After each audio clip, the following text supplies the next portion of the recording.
All right, we're live. What's up, everyone? Welcome to the Joy Pixels podcast for Friday, June 12th, 2020. I am joined by special guest, as always, the Akko Sambo. How are you doing, Akko? Doing all right. Doing all right. Hanging in there. Half of June already gone. What's happening? It's crazy. These, I feel like weeks just go by like days now. Yeah.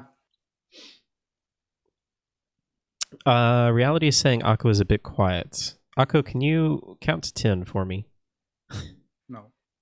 1, 2, 3, 4, 5, 6, 7, 8, 9, 10. Okay, I turned him up a little bit. Let me know how that is. Very good, Akko. Now count to 20. No, I'm just kidding. Oof.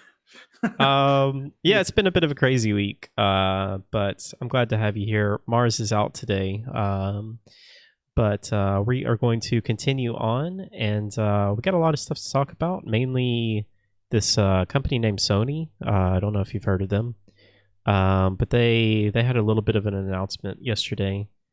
They Sony announced they announced the PlayStation 5.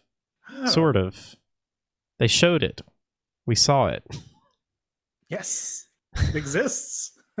So, so many things have been weird this year, and Sony just continues to be weird, I feel like, with just kind of drip feeding us this information. So they did finally reveal the actual console and what it looks like. And they showed a bunch of games, and we are just going to kind of spend some time just going over those, just maybe give some thoughts about some, and yeah, we'll just kind of go from there. Did you have any games that you wanted to talk about this week? No, I had to take a rest week. Didn't really play any games, so Gotcha. nothing new there. Yeah, totally understand. It's good to take a little break every now and then. I will just really quickly just kind of run through a couple of games that I've been playing. I did finish Ocarina of Time, which was a long time coming. I think it took me over a year to finish that game, but I finally finished it. And honestly, it's a fantastic game. I love the ending of that game. Are you drinking a juice box? What is that? No, it's cocoa. Cocoa? Is it like chocolate milk or something? Yeah, chocolate milk. You like, I don't know, that may be like a popular thing in Germany, but I just remember we had those things in like 5th grade, and it just reminds me of that. Yeah, no, it's exactly that. Yeah, so I finally finished Ocarina of Time. Honestly, again, like I said, it was fantastic. I had a lot of issues with that game with the controls, but that was just because it was such an old game, and really struggled on a lot of the fights and things like that. But the ending was amazing. I the only other game that I had played was Breath of the Wild, and I think it was way better of an ending than Breath of the Wild. I was tearing up and crying like a baby at the end of it. It was really, really well done. So I'm glad that I finished that. So it still holds up, gameplay wise, not control wise, but as a game. Yeah, I think it does. I mean, you obviously have to go into this game, looking at it and realizing like this is a game that is 22 years old. So, it's not going to be the greatest game in the world. But I think if you look at it from that perspective, it's really impressive just what they were able to do back then. I mean, this was basically like one of the first open world games. And just the freedom that it gives you to just kind of go wherever you want and just explore wherever you want. And I think it's really interesting, too, playing this game after Breath of the Wild, to see that, yeah, obviously it's not Breath of the Wild. It's not to the scale of Breath of the Wild, but it still just has that mystery and that enjoyment of just exploring a video game world that it seems like the Zeldas just do a great job with. Would you say that there were elements of Ocarina of Time you would like to see come back in a future Legend of Zelda title? Ooh, that's a good question. The ocarina itself. So if you haven't played Ocarina of Time, you get this little instrument that is called an ocarina that you can play different songs. You learn different songs as you go throughout the game, and different songs will do different things, and you actually have to use that to solve puzzles. And I thought that was a really cool aspect that I'm assuming they abandoned at some point. But I don't know if they really. I mean, maybe they do something like that in Breath of the Wild, and I'm just not really thinking of it. Obviously not like playing a song, but maybe they, I don't know, translate it somehow, some other way. But I think that was a really cool way of doing things. I don't know if there's anything else though. I mean, like I said, it's really just impressive that it holds up in the way of like, this is an exploration game, an adventure game that you can just go wherever you want. You can just explore anywhere you want. And that just is really impressive to me, that a 22-year-old game can still, or was able to do that in its time. But I mean, obviously, like, there's just a lot of quality of life things that they have improved upon. But yeah, I don't know Yeah. if there's anything really besides the ocarina mechanic that I would want to see in a future Zelda game. I mean, like I said, the story was, I think, much better told and much better handled in Ocarina of Time compared to Breath of the Wild, even though it is kind of like the same basic story. Um, but yeah, I can't really think of anything else. But yeah, I'm kind of continuing my quest to play all of the mainline Zelda games. And so I was thinking about skipping Majora's Mask because it kind of intimidated me a little bit, because it is very much the same style of Ocarina of Time, and I struggled so much with the controls that I was really worried about jumping into that. But I've also heard so many people say that Majora's Mask is one of their favorite Zelda games, so I was messing around with it and actually got it running on the Citra emulator, which is the same emulator that I use for Ocarina of Time. So it's the 3DS version of Majora's Mask. But they they have a really cool mod for Majora's Mask that only works with the Citra emulator that gives you 3D movement with your right stick. So you're able to use your right stick and move the camera around like a traditional 3D or third person game. And that just makes all the difference to me, to be able to actually move my camera with the right stick instead of having to like just move Link and then like try and Yeah. line up the camera. It's so hard for me to do. So yeah, I was thrilled to find that out. And so yeah, I'm gonna play Majora's Mask now. So I just started the very beginning of that. I really like it so far. It's interesting just how different of a game it is already. Mhm. Even though it's using like the same assets and everything from Ocarina of Time. It's also interesting that I didn't know this, but it's like a direct sequel to Ocarina of Time, which I always thought that most of the Zelda games were just kind of like, Final Fantasy games, like you could just kind of play them in any Well, I order. once saw like a weird like timetable tree that puts them all chronologically in the right order and then connects them and how it all works out. And it was like I didn't understand it, but there is apparently a way to do it. Have you played Majora's Mask? No, since I never had a Nintendo console, I the only Legend of Zelda that I played was Link's Awakening on the Game Boy. Oh, So that one I um, played, and the other one I just watched.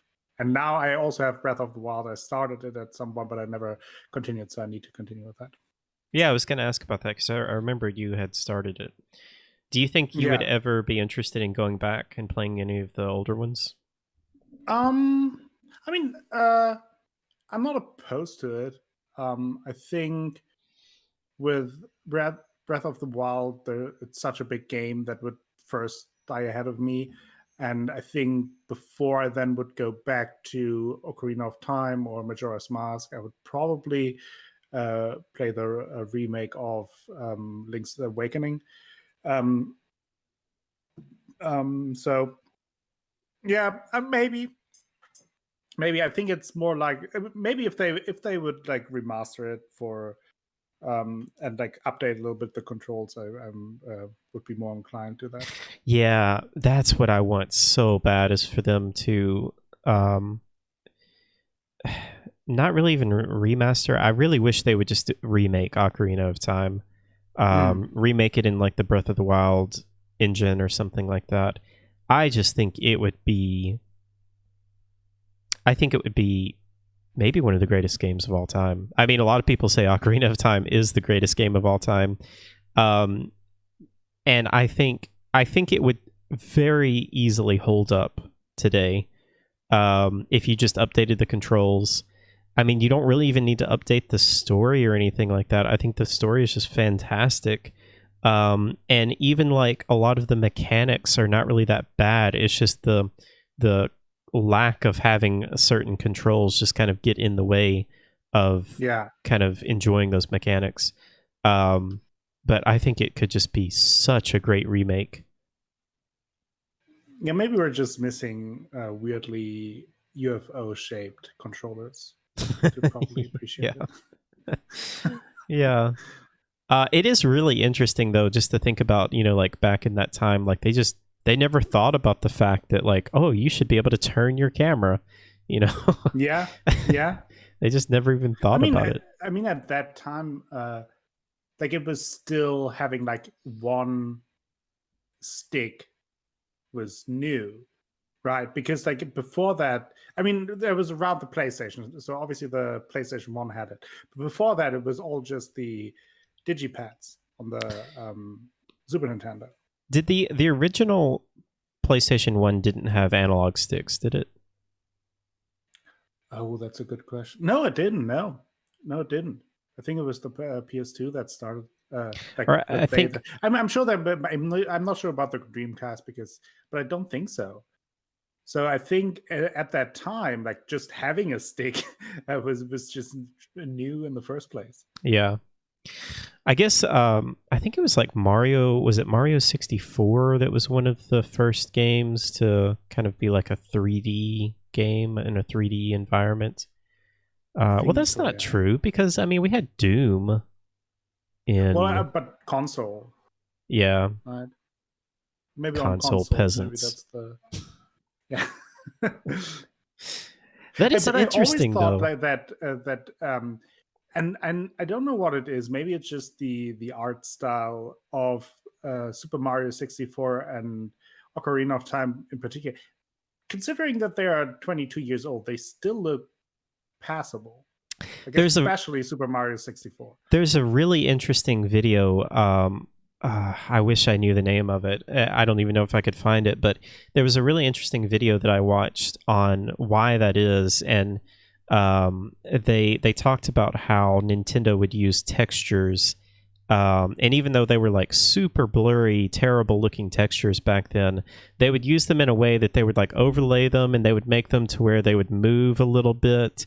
And they talked about like the philosophy behind like why that holds up, and why even to this day it still it still looks pretty good. And I think that that's something interesting too to think about with Nintendo. Like they never have voice acting in their games, and I think that that is another thing that kind of helps them hold up, because while I would personally love voice acting, like you hear some of those games from like the early 2000s that had voice acting, they were just terrible back then. But yeah, it's really interesting how Nintendo, it seems like, I don't know if they were really thinking about that back then, or if they just kind of got lucky with that. Yeah, but I always thought that especially the N64 was just visually something that always held up pretty well over time, or a lot of games did. And maybe it's just because of the restriction they had. They had to figure out an art style that works better, and in the end turned out to be a little more forgiving over time. But yeah, I think I replayed Mario 64 on an emulator like 5, 6, 7 years ago, and it was fine. Like I thought, like it didn't look bad at all. Like obviously it was aged, but like not that bad. So I was pretty impressed with that. Yeah, it's really interesting. Yeah, so moving on, Vermalt just shared a video. That might be it, Vermalt. I'll have to look at that. Welcome in, everyone. I hope everyone's doing well today, by the way. Hope you guys are all doing well. Yeah, other than that, I started The Last of Us. I wanted to start this earlier this week, but kind of like you, I needed some time off, so took some time off and decided to start that on Thursday. And very much looking forward to replaying that in preparation for The Last of Us 2. Even though it is a little heavy with kind of the stuff that it's dealing with, may not be the best time to be playing this, but I'm still enjoying it. And yeah, that's about it. I haven't really been playing a whole lot this week, but I think that's kind of a good thing because we got a lot of stuff to talk about in terms of the Sony news. So just real quickly, I will run through a couple of releases. We've got Desperados 3, which I'm actually interested in checking that out. That comes out June 16th. Disintegration. This game looked interesting. I don't know if you saw any of this. It looked like it was kind of a blend between an FPS and RTS. Okay. But it's getting pretty bad reviews. So a little sad to hear about that. Pokemon Sword and Shield has I think this is their first expansion that's coming out. Yeah. June 17th. I know some people are very excited for that. I am not one of them. Check that out at some point. Are you a Pokemon fan? I'm a big Pokemon. Yeah. Like I got the 3DS just to play Pokemon, and I only play Pokemon on 3DS. Really? And then I got the Switch Lite gifted, but mostly for Pokemon. That's also the game that I played most on the Switch so far. So Pokemon was one of my first gaming experience that always has a special place, and I think it's also when you started with that, and then you're in one or two generations and put in like 300 hours or so, then you're kind of stuck with it. Like then it's so easy to reignite that fire again, and then you're let's do it again.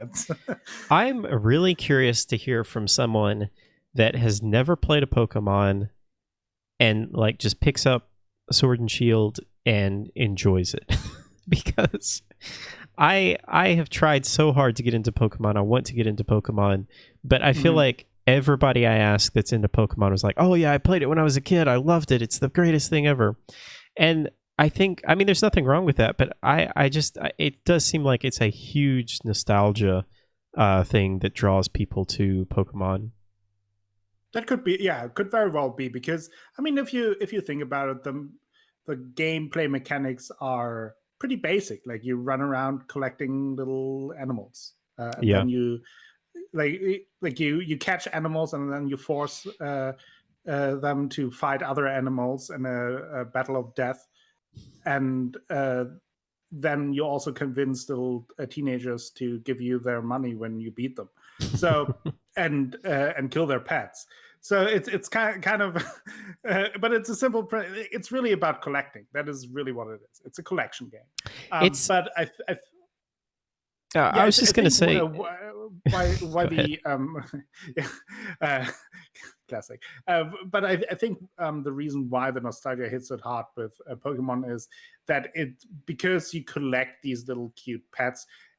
When you start playing it, usually young, you have such an emotional connection to those creatures that you're in the world, and then you want more of those creatures. Like then you're just fixed on that. Yeah. Have you ever played a Persona game? Yeah, Persona 5. It kind of reminds me of oh yeah, we talked about this, sorry. It kind of reminds me of Persona a little bit. Like the way you catch the personas. It's kind of like catching the Pokemon. Have you played the first Nino Kuni? I haven't, but I want to. That's the one that they just Should. remastered slash remade, wasn't it? It's like I think I think it's like a remaster. I think it was both a remastered and PC port or something like that. Yeah, I think it's on Switch too. I that is one of the games, and that was a question that I always wanted to put in for the podcast at some point, like a game that you went in not expecting to like because it is not part of a genre that you enjoy or Oh, just I like that had question. Yeah. bad reviews.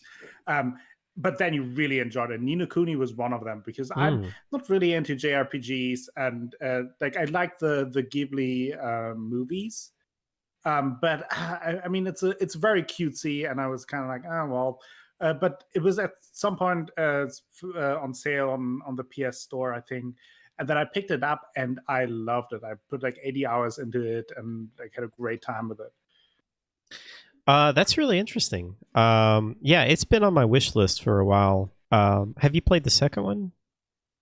No, I wanted to very badly, but then I heard some of the mechanics they changed, and then I was kind of like, let's wait. And then I heard more and more kind of mixed reviews, so I kind of held off on that. I may check it out at some point, but It'd probably be worth holding checking off out on when that. it's drops in price. Or, I mean, I've seen it go on sale quite a few times.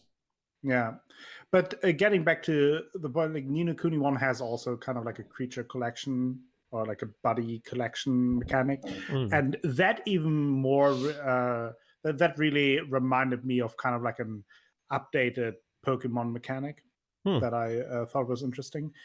Yeah, when you play it, I mean, we can talk about what do you think of it, but I really enjoyed that part. Yeah, and the game as a whole is fantastic in my opinion. The first Ni no Kuni you're talking about, right?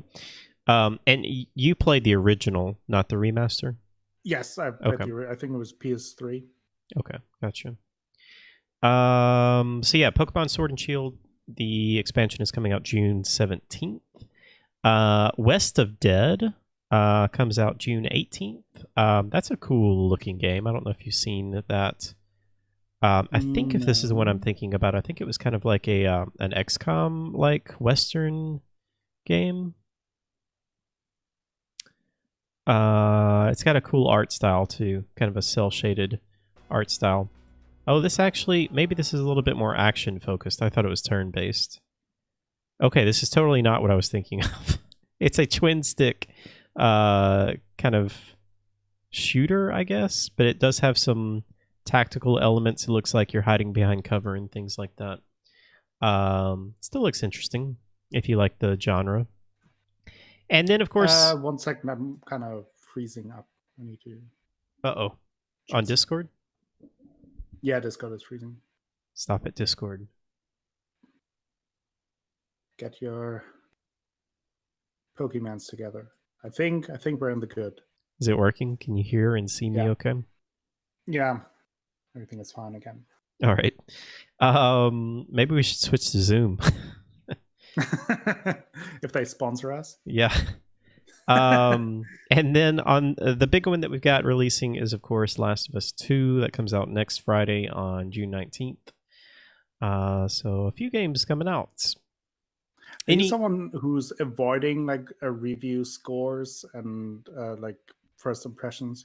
Yeah, I think the reviews actually dropped for Last of Us 2 today. But I haven't looked, and I'm going to try to do my best to avoid anything about it because I just want to go into that game just completely blind. And I feel like if it's a game that I know that I want to play, I always have such a better experience when I just go in knowing absolutely nothing, having no preconceived notions of what the game is about or anything like that. Yeah, 100%. With games and movies as well that I know that I want to watch, like I avoid as much information as I can, and then just take it in, and afterwards I then consume the reviews and like listen what other people have to say. But I like to kind of form my opinion first, and sometimes it's in line with the general opinion. Sometimes it's very, very against it. But I think it's always a bummer, like when it's like, oh, this or that is very disappointing, and you just read one article, but like 10 articles say that it's great, but then you go into the movie or into a game and are like, oh well, kind of already with a nitpicky feeling. Yeah, absolutely. All right. Well, without further ado, let's get into the main event. So like I said earlier today, or earlier in the podcast, Sony announced the PS5, or showed off the PS5, and they showed a bunch of games. So we are just going to kind of run through these games and just kind of go through an overview of everything. We'll just kind of stop on anything that we find that's interesting. This IGN article is good, but it's not really in order because they didn't announce Horizon until the end, but I guess they're just putting that at the beginning. But anyway, first of all, let's talk about the look of this thing. Okay, let's talk about the design. Fine. What do you think? Do you like it? I kind of missed the whole announcement thing because, as I mentioned before, I'm a curmudgeon for these things. So I just, after the fact, like, and obviously there was a lot of making fun of the design and like a lot of memes, which is that's the internet. But I don't mind it. Like, would I say that it's the most fantastic design or that it's so fashionable that I would just buy it as an accessory for my room? No. But I also don't think that it's some kind of offensive fashion blunder. So like, Yeah. I think it's a fine design. And now obviously the focus is on that, and like in a year or two, nobody will talk about it. And I'm sure they're going to come out with the PS5 Slim or something like that that's going to change the design.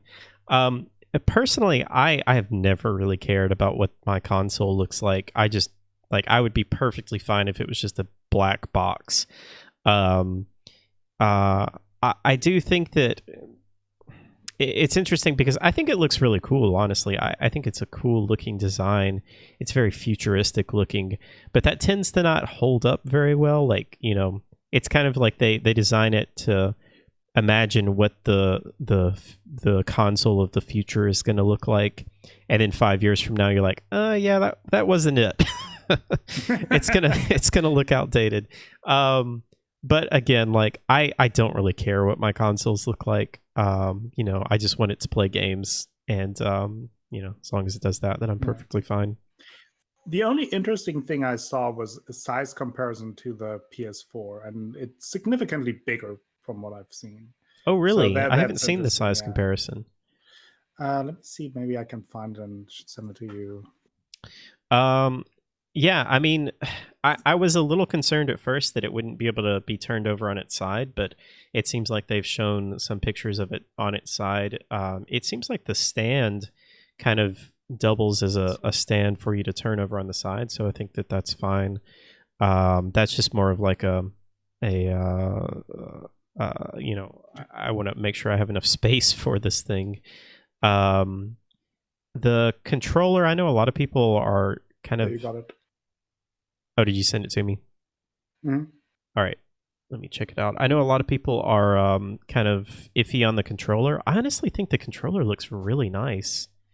I like it too. Like, I like the black version more than the white version, but I think they both look good. I mean, they don't look that much different from another DualShock controller, like, to be honest.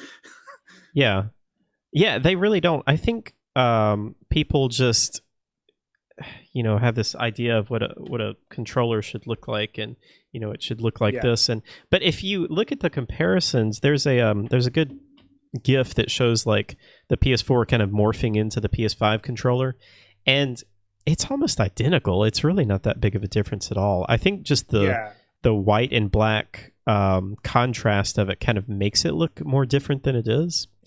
But I think it's going to be perfectly fine. I think people were also complaining when the PS4 controller came out with the touchpad. It's like, oh, that makes it way too big and clunky. It's like, really. Like it's a little bit bigger than. How do you feel about the touchpad? I actually really like the touchpad. Yeah, I mean, I like it, but I also feel like the touchpad itself, I function. They tried it with a bunch of games in the beginning, and to like to have you slide things and do things, but then it kind of just died out and Feels nobody used it anymore. underutilized, doesn't it? Yeah, now it's basically two extra buttons at most. Yeah. Like most games just use it as one extra button. Some use it like both sides, but you can just as well could have had two buttons there. But then again, design wise, having just like like an even little pad there, I like it too. I mean, it's another button that is easy to handle, I guess. It's kind of just become like the map button. Yeah, yeah. Welcome in, Vivian. It is interesting how much bigger it seems than the current ones. Right. It's a big boy. I guess we also didn't mention. So there's two different models, which I think is really interesting. So there's a diskless version, an all digital version, and then one with the traditional Blu-ray drive. No price. They didn't give any price on this, which really disappointed me. I was really wanting to know how much this thing is going to cost. I mean, I still want to know how much it's going to cost. I just don't get it. I mean, it's like every one of these events, I get really excited, and then like I'm always just kind of like, I think the event was great, but it's like I always just kind of leave feeling like, okay, I still want to know how much it is. I still want to know when it's coming out. And I get they probably don't want to announce this until Xbox announces theirs, and then they're probably going to try and undercut them by $50 or something. Whatever, that's fine. But it's just a little bit frustrating for the consumer, I think, to just be drip fed all of this information. I feel like 100%. Yeah, couldn't agree more. I think the disc version looks a little weird. I think the non-disc version looks pretty cool. But that disc bump kind of looks just odd. So, how do you feel about it? Do you like, aside from the visual things, will you get the disc version or non-disc version?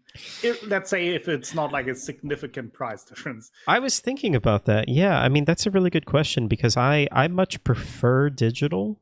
I don't really like having physical discs, but for PlayStation or for consoles in general, it seems like physical versions are almost always cheaper. They almost always go on sale over digital versions. I can resell the games.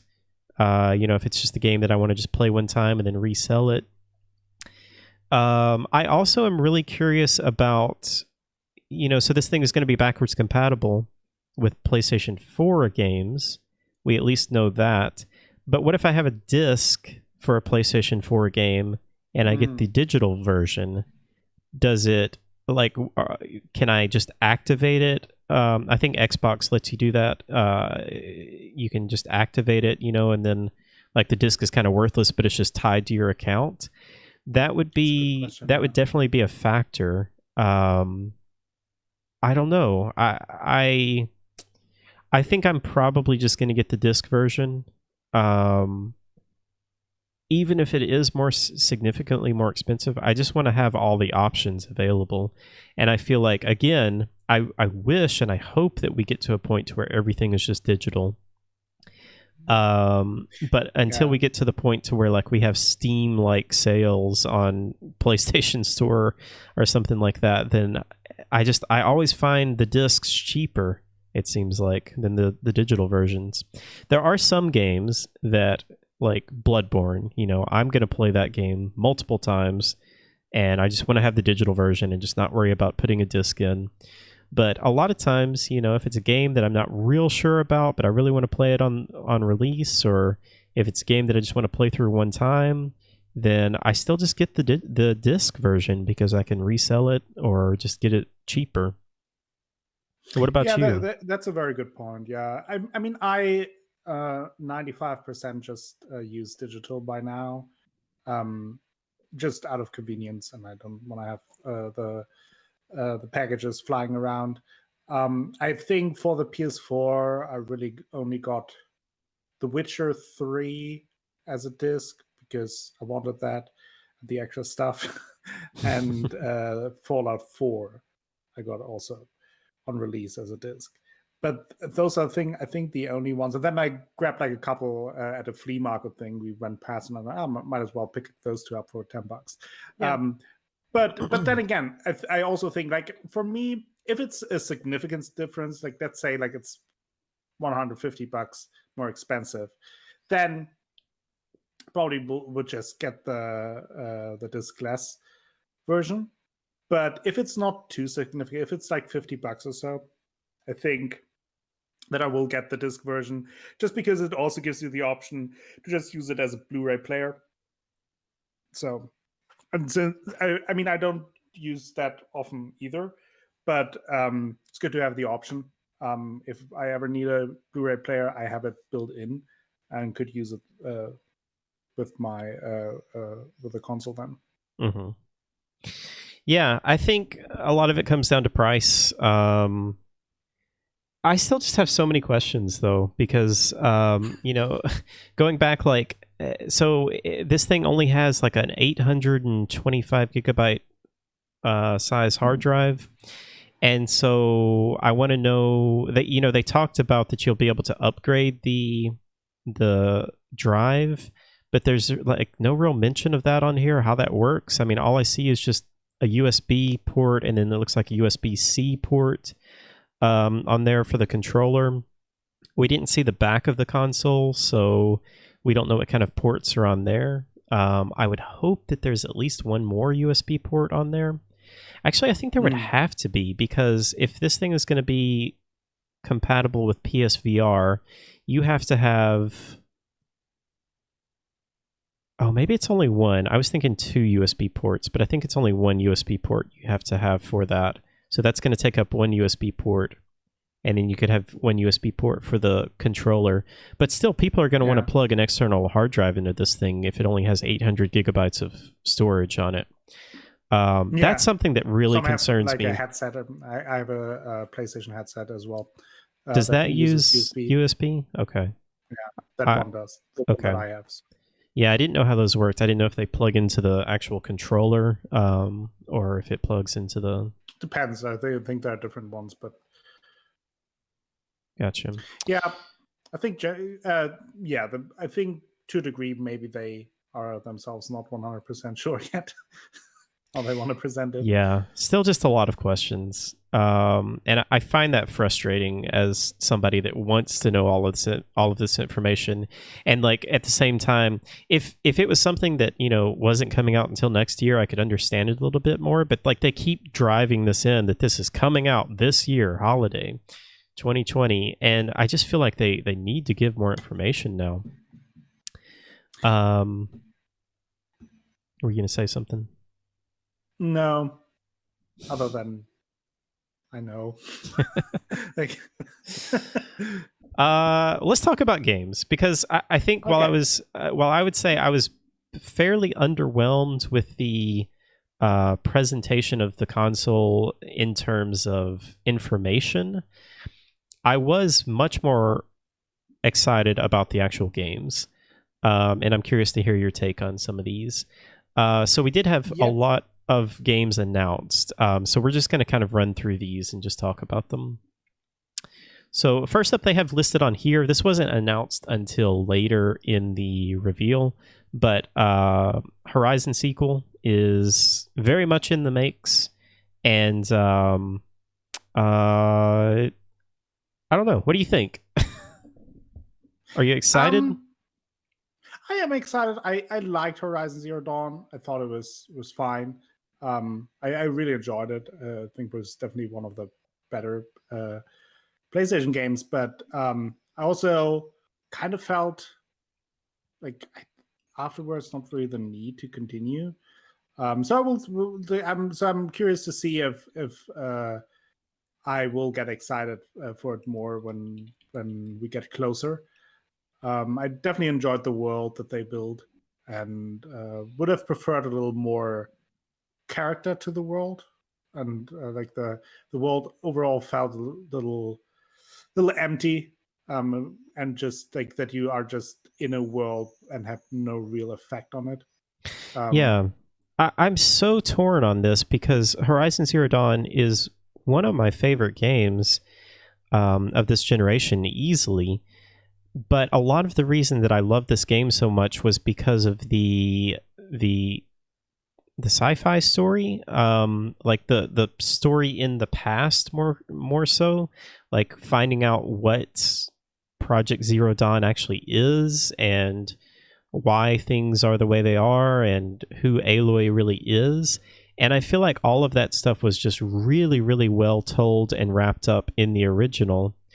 And there's a teaser at the very end of the game, like after the credits, that kind of annoyed me a little bit because I just felt like it left it. There was no reason to kind of do what they did in terms of teasing more story, but they kind of did that to leave it open for a sequel. So I'm really torn because I love Horizon Zero Dawn. I love Aloy as a character, but I kind of felt like her story was just kind of wrapped up. And so I don't really know how interested I'm going to be in this new story. It seems like she's going, well, the title is Forbidden West, I think. Forbidden West. So yeah. it looks like she's traveling west in the US. It looks like they're going to stay in the US and she's going to San Francisco maybe. And then we see Sylens here, who is kind of not really the antagonist, but kind of the antagonist of the first game. And it looks like he's doing some shady stuff. So I don't know. I mean, I'm definitely going to play it. I'm very much interested, but I am also, like I said, just kind of in the camp of like, I didn't really feel like we needed a sequel.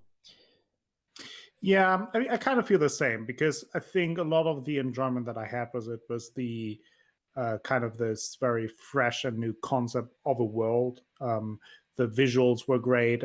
Still one of the best looking PS4 games out there, and then just the interaction with all the machines and everything was just a lot of fun. But that is now gone. Like we know that now. And I'm sure it will look absolutely stunning. It's going to be a visual And showcase for them, absolutely. 100%. But that is not enough for me personally to get super excited. I mean, that is nice to watch and nice to experience, but that is not where I have my main focus on. And I kind of felt the same that I was a little bit annoyed with the post-credit scene in Horizon Zero Dawn.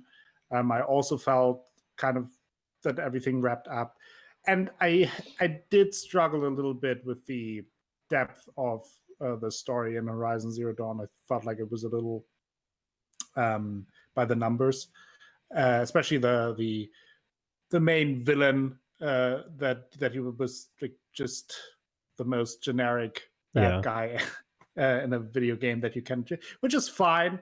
But I think that kind of dragged it down for me from where there was more potential, which also means like if they would approach those issues in my view, then I'm all in. I will play it. I'm interested in it, but I'm cautiously interested in it. Yeah.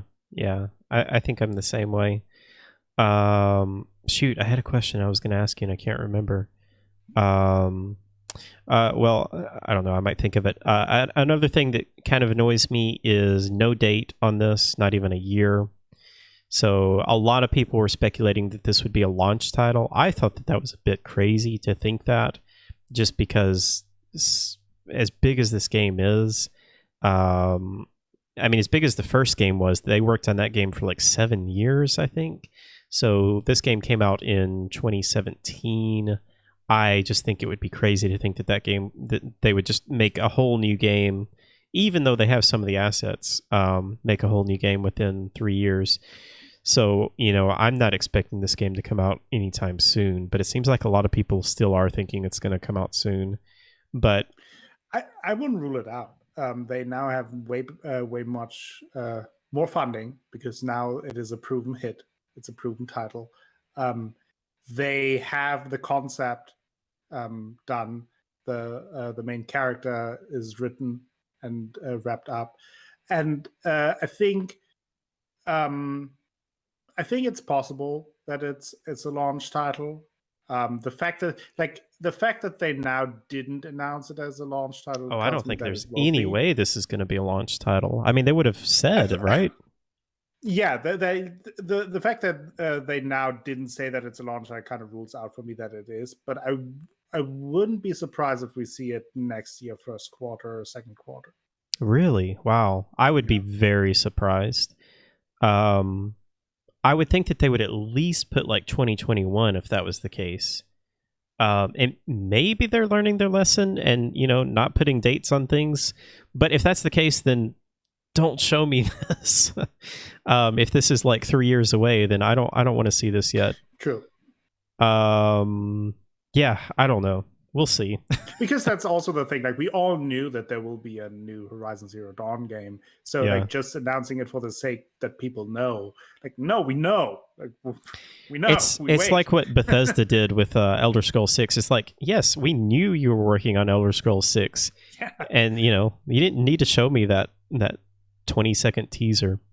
Anyway, I sound like I'm being so negative on it. I mean, again, Horizon Zero Dawn, one of my favorite games of all time. I would say that it's in my top 10. And again, for me, it's specifically because of the past events that take place in that game and just kind of uncovering like what the actual story of Zero Dawn is and who Aloy is and finding out more about her past.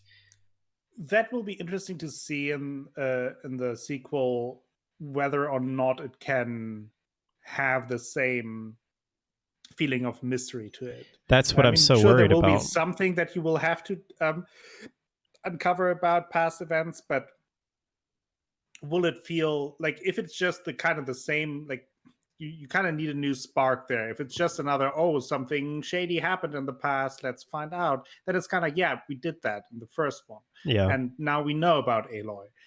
Or will it be like, it's a hard line to balance. But yeah, like, I'm like, I look forward to it, but I think because we don't know when it comes out, because we don't really know too much about it yet, it's kind of hard to get too excited without setting oneself up for failure. Yeah, Disappointment. absolutely. So moving on. This was actually the first game that they announced this is what they started with, was Marvel's Spider-Man Miles Morales. So Spider-Man was a huge hit for them. I think it was like one of their best-selling games of all time for Sony. So I don't think this was such a surprise. I was a little surprised that this is a launch title. So they did say that this was coming holiday 2020. It's not a new game, though. It's not. And we have recently found out that it is more just kind of like a spin-off. So it's a little bit more like a Lost Legacy kind of game. It's probably going to be a little bit shorter. I'm assuming it's going to be set still in New York, so they're probably going to use the same map. That kind of, I don't know, doesn't really worry me, but it does kind of, make me temper my expectations quite a bit. I wonder what the thought process behind that is, because to me it sounded like the PS5 version will then include the regular Spider-Man game plus this. Because interesting. because at least that is what I read. Don't quote me on that, but somebody quote Akko on that. Just kidding. The issue that I have with that is that if we have like a Lost Legacy situation, like the original Spider-Man game was already pretty short. The main campaign was not very long. It was not a very long game. Yeah, and a lot of the filler stuff, to me at least, was not super interesting. Like, it got pretty repetitive. No, it was fun to swing around, but like it had not much backstory to it, except a couple of things. So it almost feels a little bit more like a maybe a little bigger DLC in the end, which is still exciting. But also, I kind of would have just liked to have Miles Morales as Spider-Man then in the next full game. Kind Mm, of why waste the debut in like a spin-off slash big DLC? yeah. Like that is what I'm wondering. Like why? Like what are their plans here?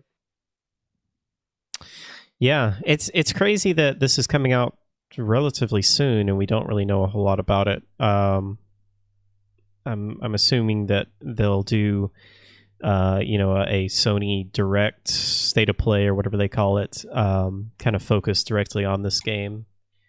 Um, it, I don't know. Do you think it's a little misleading to kind of put this game out and have it be a launch title and be kind of a console seller, but maybe it's It's a not little really a full misleading, yeah. game? Because my first thought, because my first thought was that oh, it's a new Spider-Man game Yeah. already. Like, and then you read into it, and it's like, not really, kind of. Which, like, I'm excited for it because I love the Spider-Man game. That is definitely up there for me of one of the best games of the console generation. Um, uh, because I just felt like it was so polished. It was like it did exactly what it aimed to be. It was exactly what I wanted it to be. It was not like it was not overblown. It was not bloated as a game. It was not too short. Like it was exact. Like the pacing was great, and like so I'm excited for more of that. But I'm also a little bit disappointed that we're kind of now taking stutter steps towards the next Spider-Man game. It feels. Mhm. Yeah, Spider-Man. I would agree with you. Spider-Man, Marvel Spider-Man, the game was really fantastic. Really, really enjoyed it, but I would kind of prefer just like a more full-on sequel, than kind of a spin-off. Um, and I'm assuming this is going to be like a full price $60 game. If this was like again, kind of like a Lost Legacy, I think that game was like $40, $30 or $40. Might not be such a big deal, but they know that they can sell this for $60 and get it. But I don't know. I want to find out more. I mean, if it's packaged with the main Spider-Man game, I guess it's a little more understandable. Yeah. But even then, it's a little iffy. They are crunching some numbers there. Right. Resident Evil 8 Village was announced. I know you are super excited for this, Akko. Oh yeah, it's a dream come true. So yeah, Capcom has continued their climb to the top with Resident Evil games. They are just on a roll with these, just pumping them out. And this was highly rumored. Everybody was kind of expecting this. But I am a massive Resident Evil fan, and it looks amazing to me. I can't wait to play it. I hope that it comes out. You just have to mention Resident Evil one more time, and you summon the sellers. Resident Evil. Yeah, we were already talking about this quite a bit. And this seems to be continuing the story where it left off in 7, which I think is pretty cool. It's going to be in first person. It has some new enemies, some new werewolf enemies. Very interesting locations. Chris Redfield makes an appearance in this trailer. He's back with a whole new redesign. Seems like he gets redesigned every game. Yeah, he was retconned. Yeah. But yeah, I am probably about oh, I get it. I am probably about as excited that I can be for this game. I hope it comes out soon. They didn't put a specific date on this. They said it's coming out 2021. But Capcom has been really good about announcing these games, about announcing the Resident Evil games, and then them coming out in 6 months. So I would think that this game would be coming out early 2021, if not early, then maybe like April, May, sometime around then. Yeah, Um, I would expect it around that time, since they also tend to like early, like first quarter 2021, since that seems to be their release yeah. date for the last Resident Evil games. Gran Turismo 7 was revealed. Yeah, I mean, It's Gran it's a Turismo. game. I'm Yeah, I'm I not mean, I'm I not guess really if into you're a Gran Gran Turismo. Turismo fan, that's good news. I do like racing games. I do play quite a few racing games. I have played quite a few racing games in the past. I've never gotten into Gran Turismo. They tend to be, for me, a little too simulation heavy, a little too in depth, where I just want something a little bit more along the lines of like a Need for Speed. Need for Speed is maybe like a little too on the other side, like a little too arcadey for me. I really, really have enjoyed the Grid games. Those fall like right in the middle for me. But yeah, I mean, it looks beautiful. It's a racing game. I feel like racing games are always like the thing to show off your graphics because they look so good and look hyper realistic. But yeah, Gran Turismo 7. Yeah. Ratchet and Clank Rift Apart was announced. I haven't ever played a Ratchet and Clank game. I know that I need to. I've got at least one on the PS4. I thought this looks pretty cool though. Have you played any of the Ratchet and Clank games? No, I haven't. Same boat. I have one on the PlayStation that I definitely want to check out, and yeah, looks interesting and might be worth checking out.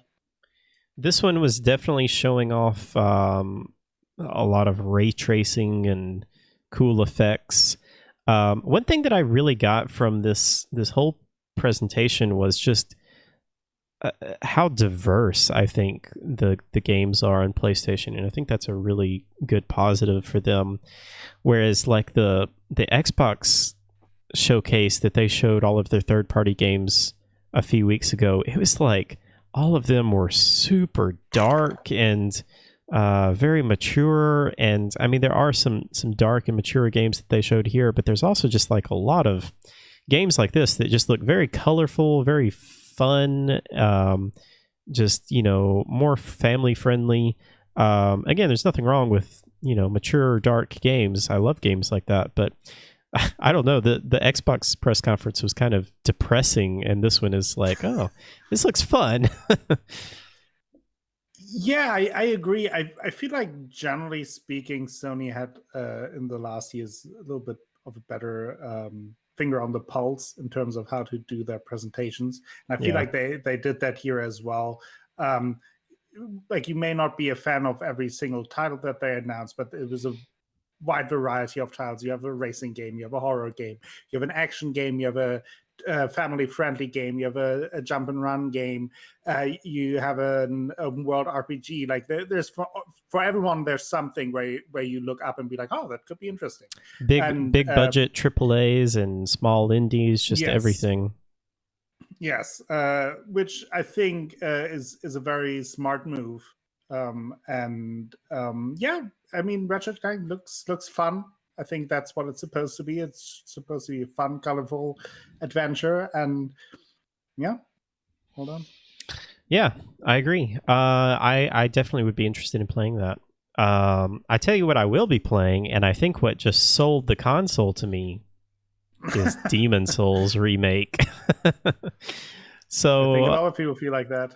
it's crazy that a PS3 game is selling the console to me, but yeah. So this has been long rumored that Blue Points Games, who remade the Shadow of the Colossus game, and I think they did something else, a really impressive remake. They it's been very highly rumored that this game has been one that they are working on, and oh boy, does it look amazing. Did you watch this trailer yet? I did, and it looks fantastic. I never played Demon Souls because Oh I didn't have man, it on the PlayStation 3, and I'm I only so started with excited for you. Dark Souls on the PS4. So I'm very excited for that. That is definitely like, after finding out that the Miles Morales thing is not a full game, this is definitely what I'm most excited for. Yeah, I think me too. I mean, when we're talking about exclusives, because like I'm obviously very excited for RE8, but I'm going to play that on PC. I'm sure there's a couple other games. Oh, Hitman is another one that we'll get into that I'm super excited for that, but again, that'll be on PC. But yeah, I mean, I literally bought my PlayStation 4 for Bloodborne. So this is easily a console seller for me. Which again, that's insane that I want to buy a PS5 just to play a 11-year-old game. But yeah, I'm very excited for you to experience that. It's a really great game. I do think you should probably go in with tempered expectations because you have to remember this was their first kind of Souls game in this genre, and uh, I think that Demon Souls is really good, but it also just is not as polished as even Dark Souls 1 is. Now, maybe they are bringing in some of the things that they have changed, and I don't know how much of a one-to-one remake this is. Like Shadow of the Colossus was really a one-to-one remake, and I really had hoped that they would have adjusted the controls. I know you would have hoped that they would have adjusted the controls and some things with that, maybe some mechanics. I've heard mixed things about what they're doing with Demon Souls. I don't think that you really need to, but it would be nice if they kind of just made the game a little less janky. But it's also kind of, I don't know, it's kind of nice to have that one-to-one remake in a game like this as well. There's also some cut content that has always been talked about in Demon Souls. It would be amazing if they, put that back in or just even change some things. But regardless, Demon Souls is a fantastic game if you are a fan of that genre. And this is going to be just, I cannot wait for this experience. Yeah, I'm looking forward to it, and it looks fantastic. A new Souls game is always a good game, Yeah, usually. absolutely. Um, yeah, it's crazy because I mean, I feel like I'm almost more excited about this than Elden Ring because I just know so little about Elden Ring. True, Um, yeah. hopefully we get some Elden Ring news soon. Now, if we compare that, like, that's the thing. It's just, again, kind of Sony with this conference alone, kind of flexing their muscles on their original games and on their exclusives. Like, Yeah. just being like, hey, yeah, we have a Horizon Zero Dawn coming. You all like that, right? You want another one? Buy the console. Oh, Spider-Man. You all bought that game, right? Yeah. There's more of that coming. Buy the console. Oh, and Demon Souls, like Souls games. Yeah, well, got to buy a PS4, PS5 now. So they're kind of flexing their muscles with that, and I think that is just where they have the great edge against Microsoft because all their games end up on PC as well. Yeah, it's such a problem for Microsoft. I mean, I think they really just have shifted their vision of how they want to sell that. They want to be more as a service, a games service company, which is perfectly fine for me because if I don't have to buy an Xbox, then that's perfectly fine. I'll be happy to play them on my PC. I mean, I would play all of these games on my PC if they put them out, but they're just not going to, not at launch anyway. They are starting to put some of their games out years after. But yeah, this is the reason to buy a console for me. Spider-Man and God of War and Horizon and Bloodborne and Demon Souls and just on and on and on. These fantastic IPs that only you can play on PlayStation. Yeah, and that's really it. Like, if I can only buy one console per generation, or like at the beginning at the very least, and then it's kind of, why would I get the Xbox? Yeah, Like, what's the selling point there? Because obviously you have always the PC console debate in general, but like, if I really like want those Xbox games, then like, if I would be really that focused on that I can miss out on Spider-Man, on Horizon Zero Dawn, on God of War, on Bloodborne and Demon Souls, well, then I can also save up for a proper gaming PC to play all these games and more. So it's kind of like, no, then obviously if I can just buy one console, I will get the PS5 all day, every day, because otherwise I miss out on all those very well regarded originals, even if I haven't played the first ones. Like, I get the first ones then because it's backwards compatible, getting a little bit German here, and then also I get the new ones. So yeah, kind of a hard sell for the Xbox. Yeah, absolutely. Even with that name, it's a hard sell. Let's see. Moving on. Deathloop. So this game was announced last year at E3 during the Bethesda press conference. Did you know anything about this, or do you have any idea about this? I heard the name before, but not really familiar. Yeah, this is an interesting looking game. I don't know if you ever played any of the Prey or Dishonored. Did you ever play any of those games?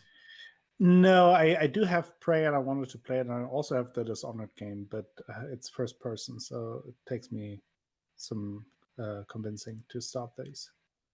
Are you not a first person fan? No. Interesting. Yeah, so I am very excited for this game. I am a huge fan of the Dishonored franchise, and Prey is one of my favorite games in the past, 5 years. I mean, it is fantastic. It's very much an open world, immersive sim, as they call it, to where you can really play your own way and just really get totally immersed into these types of games. This is a very interesting kind of premise for this game. So apparently you are stuck in a loop, in a time loop, and you have to assassinate 8 people in one night. And I guess it has kind of some roguelike elements in it. You know, you learn kind of how the levels work, how the enemies work. You die and then you try it again. But you also have another assassin that is trying to do the same thing. It's not very clear to me, and I don't think they've made it very clear yet, if this is like a multiplayer kind of thing, if it's like, you know, one other person is actually trying to do this while you're doing it as well, or if it's just an AI, or if you can maybe play as the different characters. Honestly, any of those sound interesting to me. I've never really been a big multiplayer fan, but I think it could be really interesting if it was like a Dark Souls invasion type thing, where, you know, another person kind of comes in and tries to assassinate the same target that you're trying to assassinate. I do hope that you can play this offline in single player, but I am very, very interested in this game. You have any thoughts about this?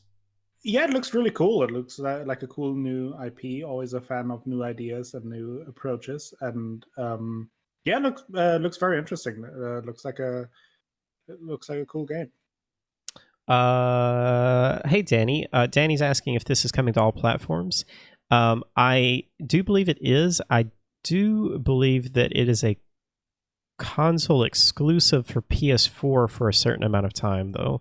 So it's coming on PC and PS4 on launch, and then I think it is an exclusive. I'm not sure if it's clear how long it is going to be on just the PS4 and PC, but it will be coming to Xbox, I believe, at some point. Let's see. Moving on.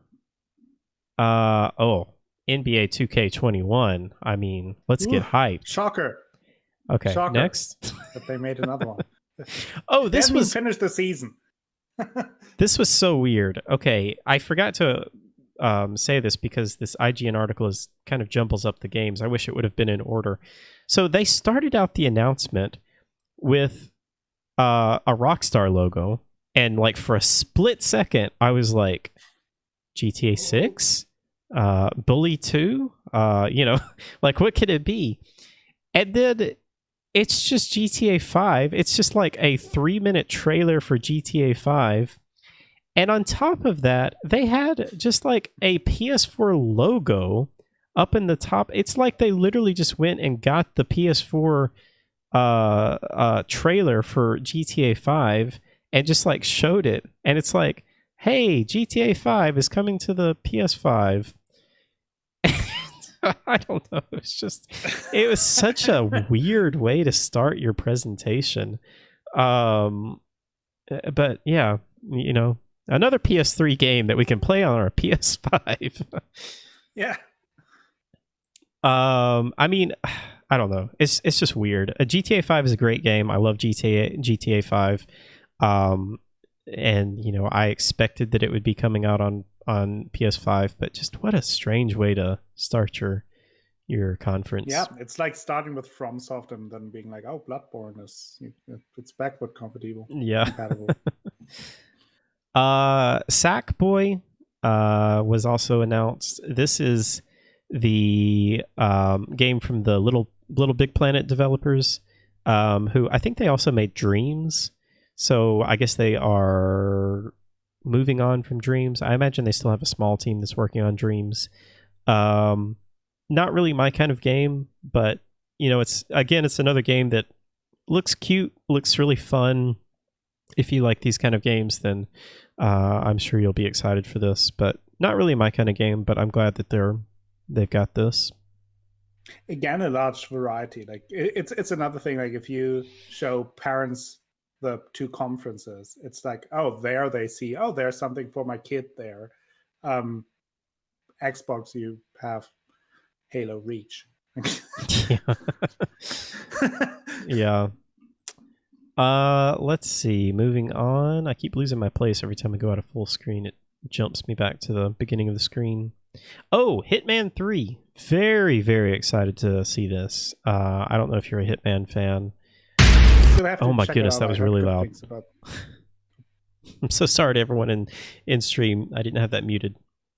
Sorry, you were saying? Haven't gone around playing that when they kind of rebooted it. Heard very good things. Definitely want to play it and have it. Just probably will try to catch up to it until this then comes out. Yeah, it was quite a big controversy when they rebooted it because they went to an episodic model. And I was right on the front line of this. I was like, I do not like this. I hate episodic games. In this sense, I mean, I think there's a couple of games that work episodically, but I was just very much against this. But I have never done as big of a 180 on a game when it came out, because I got it and I realized that the episodic model actually worked really, really well for this. Because what they would do is they would put out one location, and that would be the episode, and it would be a massive location, and you would play through it. But then they would give you like 20 different objectives to play through it again, and give you different ways to take out your targets, and they would give you different unlocks for replaying it. And then on top of that, they introduced something really, really cool called elusive targets. And elusive targets, again, this was a big controversy, and I understand, but the elusive targets would show up only for a certain amount of time. It would usually be like 10 days. And you would have that 10-day window to kill this target, and you would get one shot to do it. If you messed it up, like, you could not retry it. And, people were very upset at that because they were like, well, I want to replay these. But I just think that that's such a cool thing because it's like, it's so much more pressure. You get one chance for this, and if you mess it up, that's it. I kind of like the idea. I mean, maybe they could do something where they have the elusive targets, and then like a year later or so, you can. So that's what they've started to do, and I think that we have the best of both worlds now. So they've started to kind of rotate the elusive targets to where they have the older elusive targets, giving you a chance to do them again. And I think that that's a really good way of doing it. But yeah, it's just such a neat way to have kind of a living game, which you really have to think of Hitman as a living game now. Which again, I know people don't like that, but if you give it a chance, I think it's really, really a good way of doing it. And it went from a game that I probably would have only played maybe 20 or 30 hours to a game that I put probably 150 hours in, because they were just constantly coming out with new content. You know, every few weeks, like, you would get new content that would drop, and I would be like, oh, I can't wait to get in, try this elusive target, or try this new mission that they just put in, or this new objective that they just put in. It was really well done. With all that being said, they scrapped the episodic model and went to just putting it all out at once in Hitman 2. But they still did keep up the elusive targets coming out frequently. They would have like 2 elusive targets a month. And they would also put a roadmap out every month that would have like all kinds of new content that they were putting out. So they really kept their promise in terms of putting out frequent content and really kind of making this into a living game. And I enjoy it so much, and I'm really excited for this. This is coming out January 2021, so not that far away. Yeah, yeah. I think it's a valid model, and I mean, as long as they keep it then alive and like keep their promises, I think that it's a cool way of doing it. And I think a game like Hitman just lends itself to that very well, because you can't just be like, yeah, it's just another mission for your Absolutely. agent. You got to take out a target. That's what he does. It's like another day at work. But you can add unlimited amount of content pretty much to that and keep it fresh. And that they actually do that, I think, is really cool. I'm not 100% sure about that, but I think one of the issues with when they rebooted it was like they had a financing issue, which is why they couldn't do the entire game at once, and they kind of had to chunk it up. At least I read an article about that it was there were some. It's actually the other way around, because Square Enix owned them.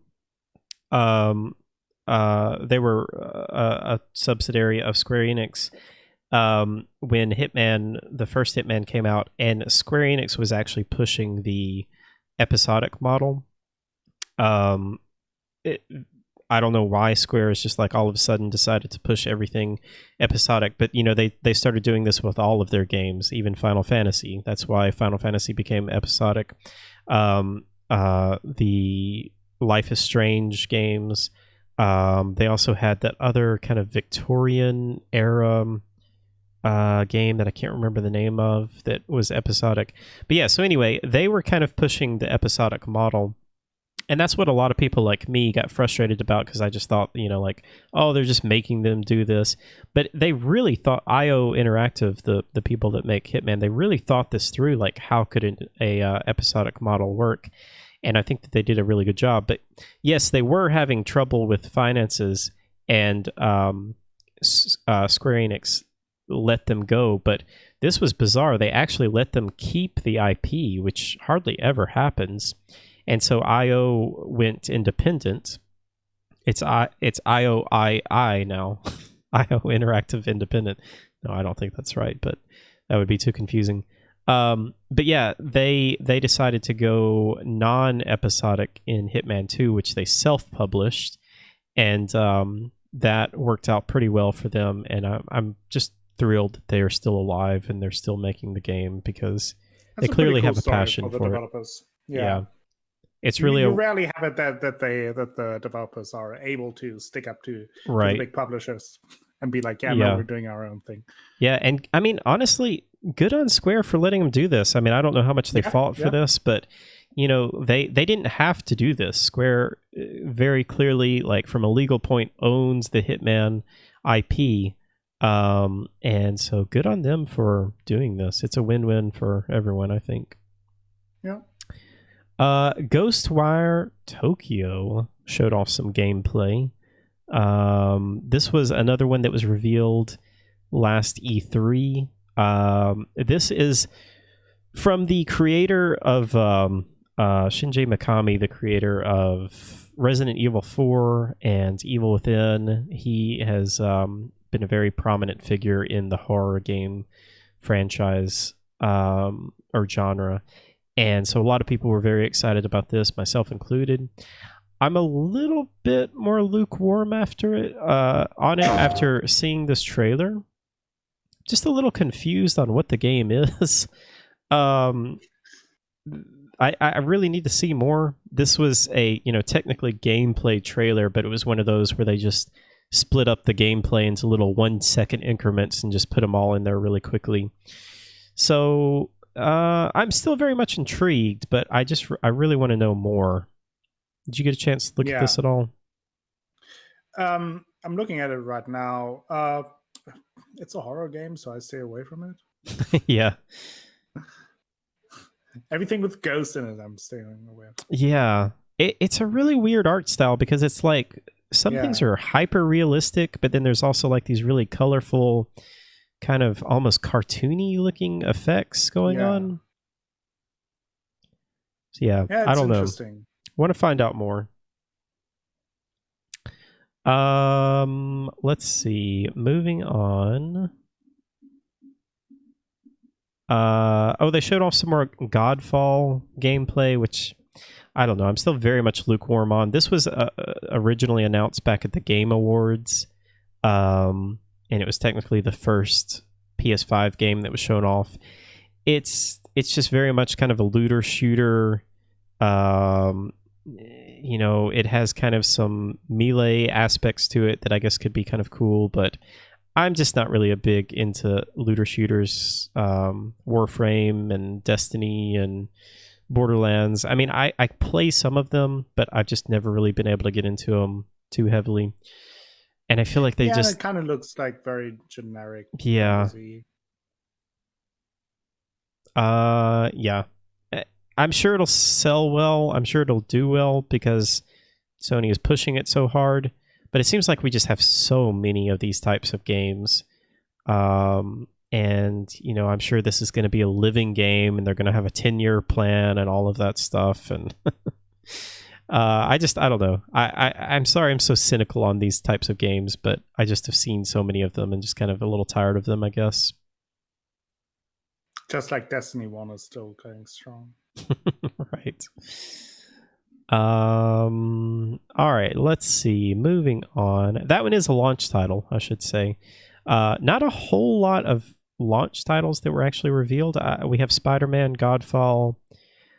Was Ratchet and Clank one? I can't remember if that was one. Sackboy might have been one.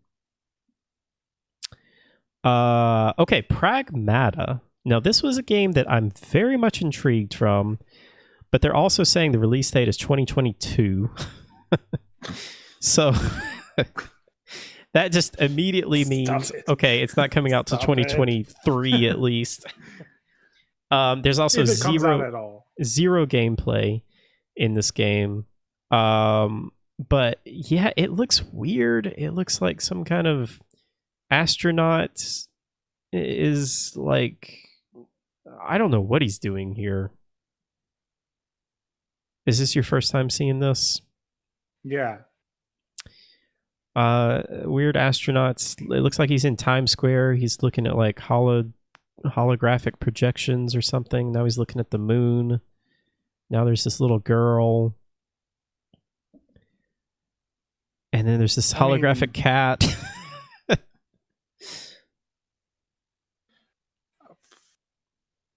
Yeah, I mean, I bet it will be a game. It is like very non-telling to me. Like I'm not even particularly intrigued, just because like at least like give me a sense of what genre we're doing. Yeah, I mean this could be an RTS game. Yeah, it could be an RTS game. It could be a horror game. It could be a sci-fi shooter. It could be a straight up action game. It could be, I don't know, like it could be a Death Stranding situation.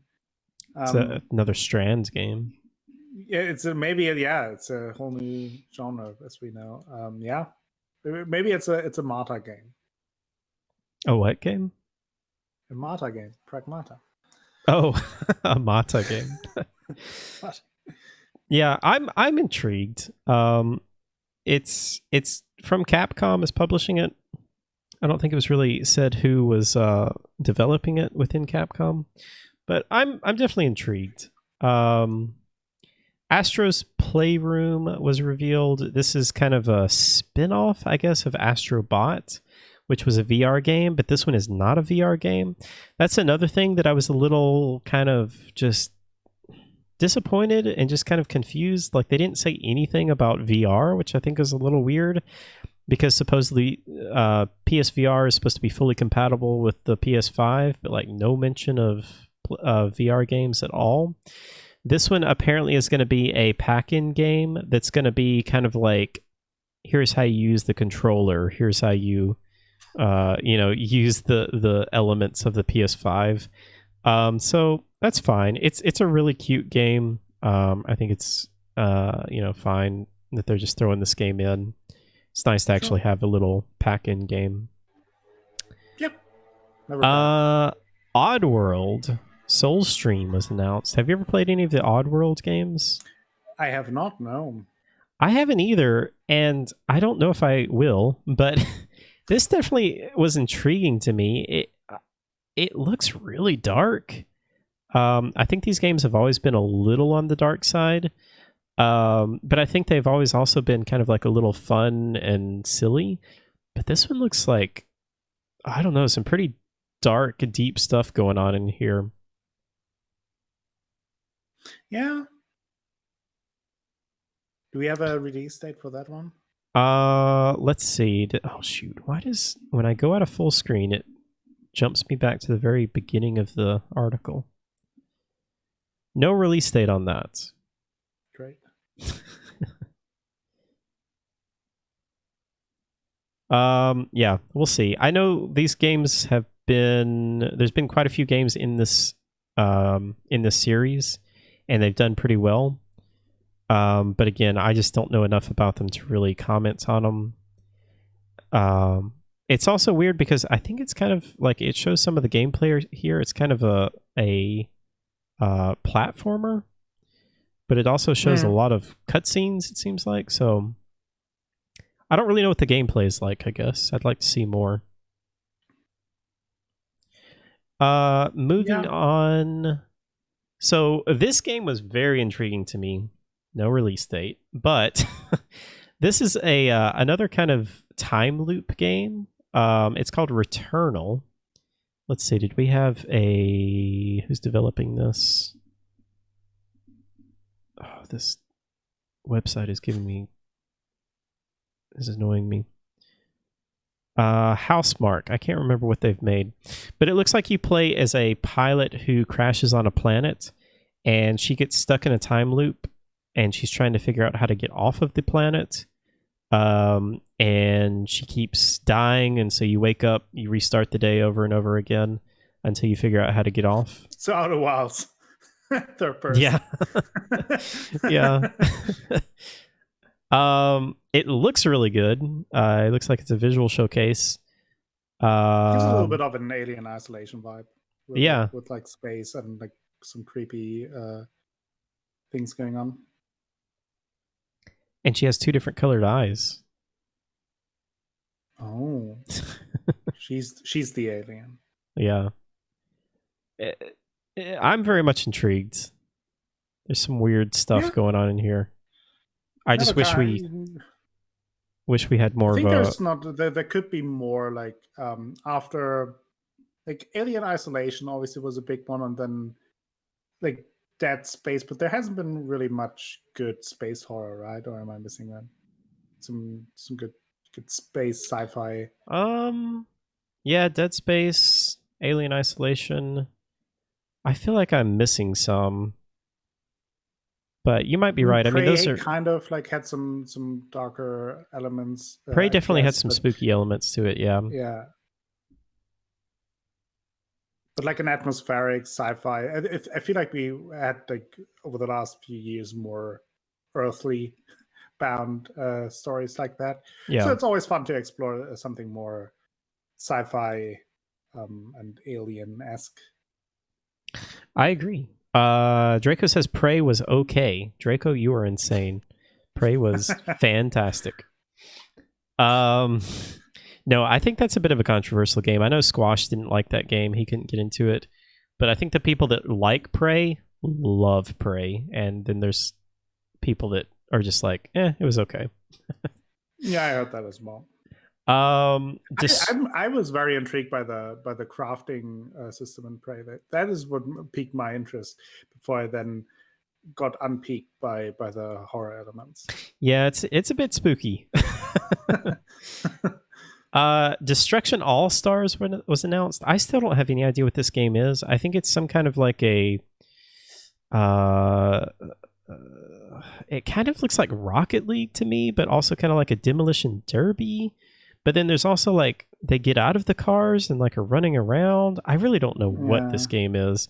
It doesn't look like for me, but it looks like if you like Rocket League and Fortnite, you'll like this game. Just give me bikini wrestling from Yakuza.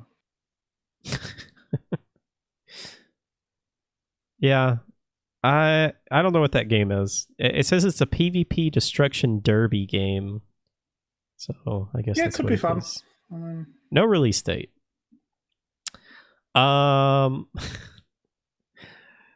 Project Athia was announced.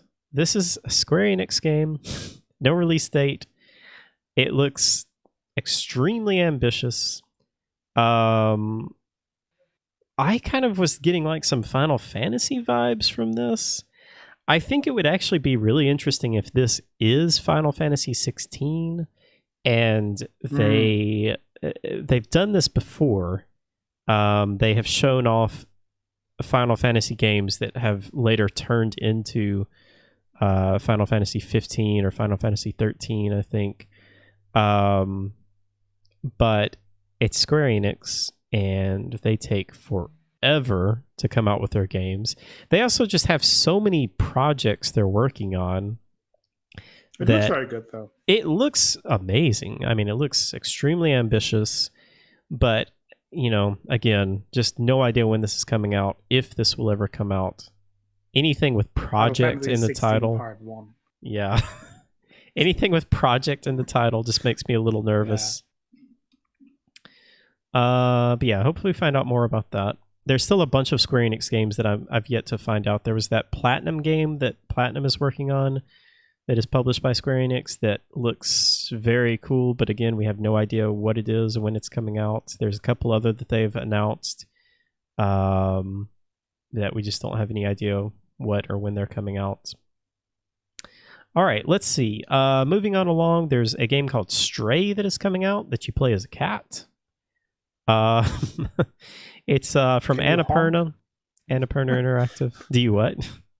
Can you honk? Like Can you? Maybe so.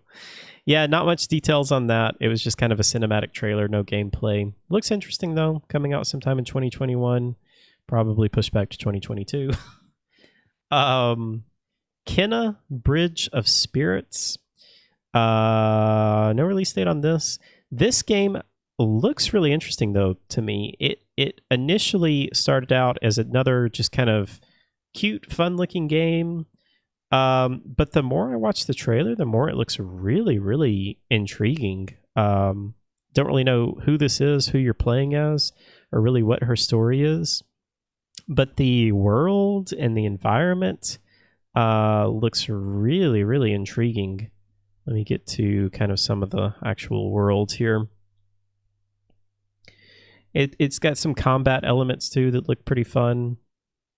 I just like how Sony just seems to take risks and just do some interesting things here. Like, look at that environment there. Good. Looks really good. No, that looks really good. Yeah, that could be definitely. I could see this type of game being something like a surprise hit that you don't really expect. Yeah. Yeah, it looks like it's got kind of. It feels almost like it has some Legend of Zelda vibes, right? Mm-hmm. Yeah, it definitely gets some Legend of Zelda vibes, some Dark Souls vibes with combat and exploring. You throw Legend of Zelda and Dark Souls together and you got a good game. Let's see. Goodbye Volcano was announced. Supposedly coming out in 2021. Not much about this either. I'm not really a huge fan of this art style. Again, don't know much about it. Looks okay if you like these kind of games. But we'll see. Jet, The Far Shore revealed. Oh, this is a launch title, supposedly. This was another one of these games where it starts out and they're like, oh, this looks really cool.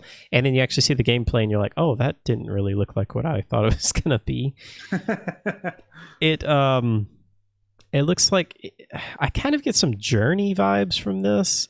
Like you maybe play as a little spaceship that is kind of going along a planet here, maybe just discovering something. I don't really know what you're discovering. Like a visual adventure. Yeah, it looks like it could be good.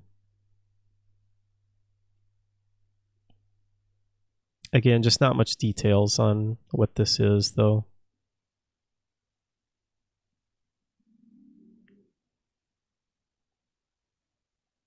Terrible fonts too for the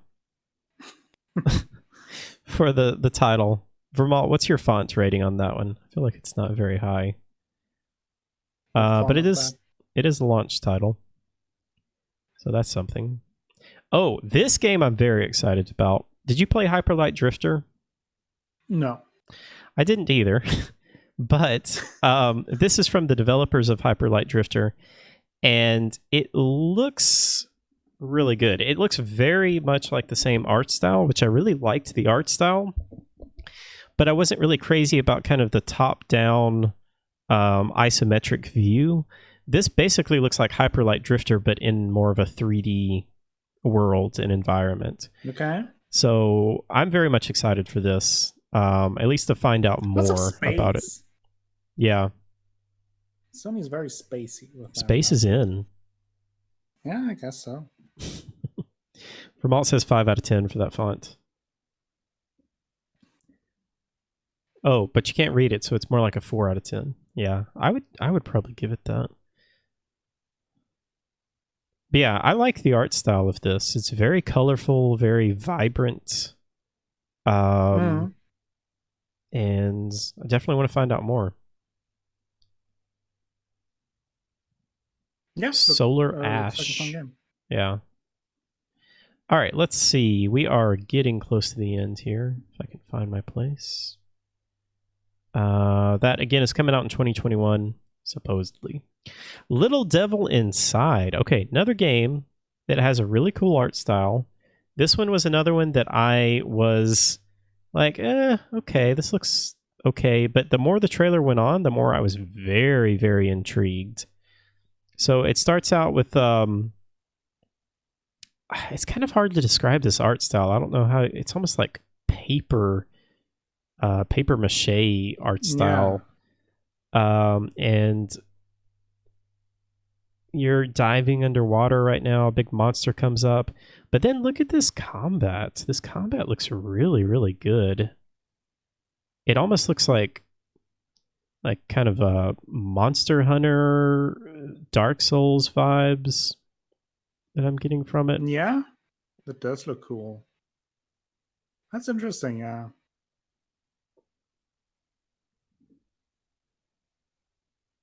Riding little horses, shooting enemies. It looks like it's going to be just a really interesting adventure game, and in very different areas here. Like you're in a just kind of a city urban environment. You're in North Pole or something here. I would kind of like from that game, like just this long adventure or journey that you take on, go through all kinds of different landscapes and areas, and just have this long kind of backpack trip for some reason. I think that would be very cool for this. So yeah, I'm very much intrigued with that. I think that's a 2021 release date. Oh, no release date given for that. Okay. Bugsnax was announced. I have no idea what this game is. Developers Octodad. It's very confusing to me. You eat the bugs, I guess. This is another launch title. It's a very cutesy art style again. but I have no idea what's going on here. There's a strawberry growing on his hand.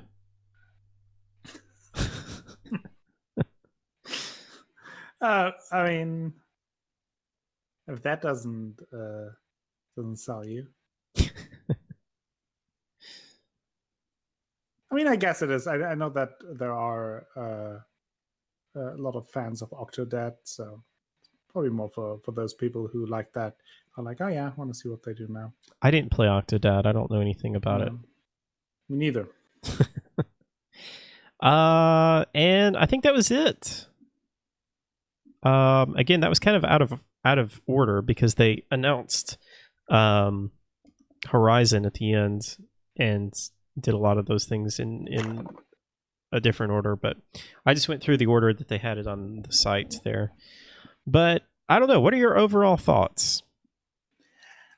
I think we touched upon it before that what I like is that there is a large variety of different kinds of games. And I think as your first presentation, that's a good choice to kind of show that, hey, yeah, our console will be for everyone. Like, no matter what type of games you like, there will be something for you. And I think no matter what games you like, you will have had at least one or two games in there where you're like, oh, yeah, that looks really intriguing.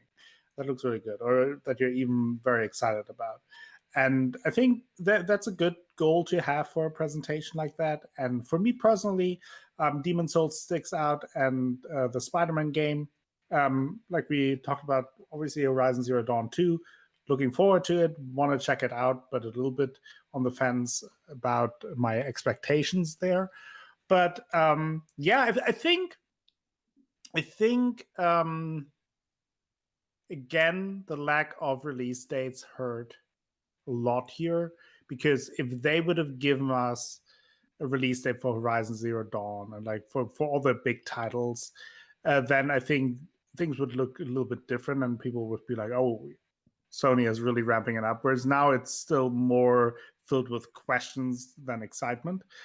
But I mean, what it's easy, like I very quick to criticize things, but there were some big name games there. There were some new IPs there that look interesting, some smaller games as well, a whole bunch of different variety of games. So I think it's a decent approach. Would I like more? Would like to know more about the console itself and about more of the specific? Yes, but then again, that is just how those presentations work. That's my main. I think that's my main criticism as well. That I just really wanted to know more. And I mean, I don't think this is too much to ask, but like, I just want to know when the console is coming out, and when, and how much it is going to be. Those are just the two main things for me, because it's hard for me to get excited about any of these games when it just says holiday. And like, I want to just know when it's going to be. I'm okay with them showing some games that are pretty far away, because I'm kind of just looking at this as like an E3 press conference. So, they're naturally going to show some games that they're working on that are maybe a year or two out, or maybe even farther. I'm not the biggest fan of that, but I'm okay with them just showing that, and just kind of me setting my own expectations that, yeah, I'm probably not going to be playing these for a while.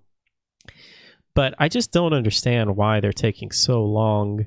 Well, I do understand, but I find it frustrating that they're taking so long just to give us the details that we want. But I know that they're taking so long because they're just waiting for Xbox to put out their dates and put out their price. Probably also didn't help. Oh yeah, I mean, to figure out the release date. This year has just been a year, and yeah, I know that has thrown everyone for a loop, and I understand that. But man, I want to know some details. I wouldn't be surprised if both Microsoft and Sony are just waiting for the other company to delay their launch, because they have issues putting it all together as well because of the Corona situation. And I'm like, I think it would be really good if we could delay it, but we can't announce it first. Yeah. Why don't they delay it? Do you think they just can't delay it because of financial reasons? Yeah, because of expectations. I think probably also it's already planned in for the fourth quarter of the year to have the big release, and I would assume that it has to do with that. Probably also some other contractual issues that we don't really think about. So probably that. And also, it's kind of admitting defeat, which is always something companies are very hesitant to be about. So I mean, I feel like the only game that is really would potentially sell me, which I don't think it would sell me, but maybe for you, maybe some other people, would be Spider-Man. That like you would want to get that. You would want to buy that console on release so that you could play Spider-Man. For me personally, like I'm not a big enough Spider-Man fan that I want to go and buy this right now. And there weren't any other games that like really sold me that console on release. Now, like if Demon Souls, if Horizon, I don't know, maybe even some of those smaller games like that Little Devil Inside or that I think Solar like Ash or something like that. Yeah, their overall portfolio looks great. It's just like it's not enough right now to be like, oh, I need to get that console right away. It's like, oh yeah, I definitely want that console eventually, but probably can also wait a couple of months, half a year, depending on when those games come out that I'm really interested in, where it's then really worth to have that console for. Because like for a glorified DLC, I don't get the console. Yeah. The other big thing would be backwards compatibility, which I find it frustrating that they just are so quiet on that. There's so much speculation that, you know, they were thinking maybe PS1. Well, the dream is to have PS1 through PS5 games just all play on the same console, and I don't think that they're going to get PS3 games to play on there just because of how complicated the architecture was. But I had really hoped that they would have, and that would definitely be a reason for me to go out and buy it even on launch, because like if I could have one console that could play every single PlayStation game, that would just be because incredible. all of a sudden you're then talking about like a Steam library. Like all of a sudden it's there. At least kind of the equivalent to that. And then you are like, I mean, especially if you then don't have to pay like $40 for like a PS2 game. But like, would I be interested to pay like $10 for a PS2 game that I wasn't able to play otherwise? Yeah, sure. Like, give it to me. Yeah, but they've just been so quiet on so many of those issues. I mean, they've said that most PlayStation 4 games will work, but that's just about it. Like they haven't really they haven't even said how it's going to work. Like I'm assuming that you can just, pop in your disc and it'll work, but how is it going to work for that digital version, Like are you going to be able to Or maybe they just mean digital, that it's all the digital copies you can download it, and don't know how that works with a player. I don't know. We all don't know. That's the issue. Well, we'll find out. I guess we'll find out between now and holiday. In holiday 2020. Probably. All right, Taco. Let's see. Do you want to take a break and answer some questions, or do you want to just go right into the questions? I think we can go right on the question, then we don't have to make it too long today. We just have a couple of questions that I'll just go through here. We've got let's do this question first. Let's do Koala's question. So Koala asked during the Q&A yesterday, I think he was talking about the last podcast is when he asked this. He said, all of you said that on stream the interaction with the viewers was the most important part most of the time. I just saw that Odd, being Christopher Odd, currently has 880 viewers. I wonder how you think numbers like that would influence your streams and the ability to have that interaction. Well, I would live in the rich life. That's fuck the viewers at that point. No. Well, there you go. There you go. No, I think it's a good question. It's something that I've definitely thought about a lot. And no, for sure. I think probably anybody that streams regularly thinks about this, because I mean it is and would just be such a vastly different stream and just a different community, because I think for us, smaller streamers, community is just so important and something that we value so much. And I don't think that Christopher Odd values his community any less. I mean, maybe even more. But it is just like you get to a point to where you just cannot read every single message that somebody is posting. And that's something that I definitely think about. And I kind of worry about that. Like if I ever got to, not that I'm saying that I ever will, but if I ever got to a point to where, you even have like 50 people in chat, like it just gets very overwhelming, and it's almost impossible to just talk to every single person. So I think play a game and move forward with the game. Yeah, at some point it kind of just becomes I think this is what happens, hanging out in his chat and some other people's chats, that it gets to a point to where you kind of just are chatting with the community more than you're chatting with the streamer.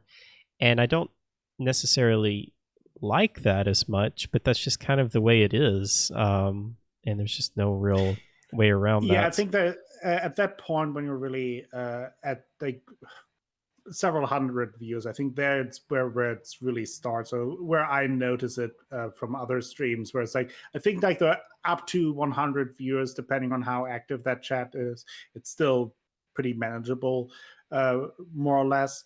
But then when you go to like 200, 300, 400 upwards, then it I think you then kind of as a streamer have to make a decision what you really want. Like, is it really about more the interaction, which then means that you kind of have to either change your approach to games or change the type of games that you're playing so you can have more interaction, or you have to sacrifice interaction to still be able to quote unquote properly advance a game and play a game and give like a satisfying viewing experience. I think that is just the balance that then has to be found out, but you kind of have to make that choice. And like you said, I don't think it's anything where for example, Christopher Odd is valuing his community less or anything. It's just not possible to be as close with thousands of people in his case. Like, I mean, right. He has, I think, not sure how many now, but like approaching like a million YouTube subscribers, or like a 750,000 or 500,000. I don't know, a bunch of thousands, and like lots of obviously lots of people on Twitch as well, and fostered that over years and years. Like I actually have seen one of his first series, so it's been a long ride. And like I have too. I think I found him when he had about like 15,000 subscribers. It was like one of his early Half-Life playthroughs or BioShock or something like that when I found him. I started also with Half-Life, and at that time he was uploading, like I started with Half-Life 1, but he was at that time uploading Half-Life 2 videos, I think. Which is like and that is like his first couple of series. So it's been a very long time, and like he earned every single bit of it. But it's just at some point you can't be as close as with a community of 30 active member or 10 active members. Yeah, there you get like a very familiar, close feeling because you have the chance to hang out. Like in Discord, you can chat and hang out, but it's just like in his case, it would be insane to do so, because if he would try to do so, he would be 24/7 just on Discord managing his community and talking to everyone. And like at some point you need a life outside of that as well. And I think that's just the unfortunate part. The bigger the community gets, the less familiar it can be. Absolutely. You also get to a point to where he has many mods in his stream that can chat like with with the stream and just kind of keep people going. And exactly. It's also just a different expectation when you go into a big stream like that. I used to always just watch big streamers when I first started on Twitch, because that was really like the only thing that I really knew. I didn't really even know that there were smaller communities. And like I never chatted because, what was the point? The chat's going by so fast that they're never going to see it. So I never really wanted to chat because I knew that they would just never see the message. So yeah, it just kind of becomes a different thing, so to speak. Yeah, and I think when Odd started doing regular streams, like that was really the cool. Like he was very responsive to chat, and but what really happened is that more the community itself took care of each other. Like you got to know Yeah. the people inside the community more than the streamer, because always he had to play a game and couldn't answer to everyone. But in the meantime, everyone in chat kind of communicated with each other and talked on Discord and got to know each other. So I think that is probably what then happens, that there might be less of a personal connection to the streamer, but more you have just a stronger sense, or maybe not as stronger, but like a more focused sense on the community within itself.